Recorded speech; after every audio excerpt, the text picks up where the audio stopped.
les titres, soyez les bienvenus si vous nous rejoignez ce dimanche sur France 24. L'incertitude, toujours, au Burkina Faso. 2 jours après le coup d'État mené par Ibrahim Traoré, des bâtiments français ont été attaqués. 2 jours sont passés, on a encore du mal à savoir qui tient la barre au Burkina Faso. Wassim Nasr, bonjour, vous nous avez rejoint sur ce plateau. Merci à vous. Comment le Burkina Faso, d'abord, s'est retrouvé dans cette situation? Bon, on est en fait dans une séquence qui est très similaire à la séquence qu'on a eue en janvier 2022. On verra quelle direction on prendra la nouvelle diplomatie dans les prochaines semaines. Merci beaucoup, Wassim Nasr, d'être passé sur notre plateau. On va parler de ce match maintenant au sommet, comme le Brésil en a l'habitude. Élection générale ce dimanche. D'un côté, le revenant, Lula, favori dans les sondages, qui tente de reprendre le siège de chef de l'État à un Jair Bolsonaro au bilan très critiqué. Écoutez notre correspondante dans le pays, Fanny Lothaire.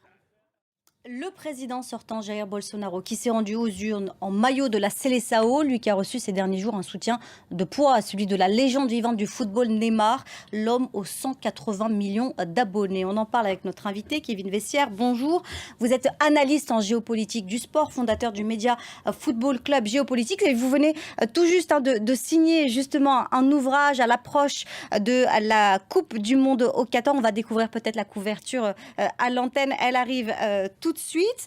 On parlait justement des joueurs comme Neymar qui ont apporté leur soutien. On voit votre livre à l'instant, 22 histoires insolites sur la Coupe du Monde de football. Voilà, on l'a montré maintenant.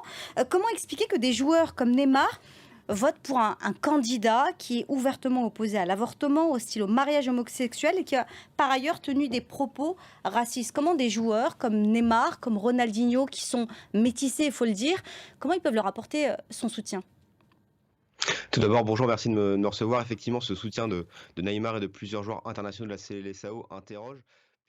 Merci beaucoup, Kevin Vessière. Et puis on verra dans les prochaines heures si ce soutien des footballeurs aura porté chance à Jair Bolsonaro, l'homme aux 84 maillots, comme on l'appelle au Brésil. Merci d'avoir pris le temps d'intervenir sur notre antenne. Et avant de refermer ce journal, on va parler également de ce derby qui a viré à la tragédie en Indonésie. 125 personnes sont mortes dans des affrontements entre supporters.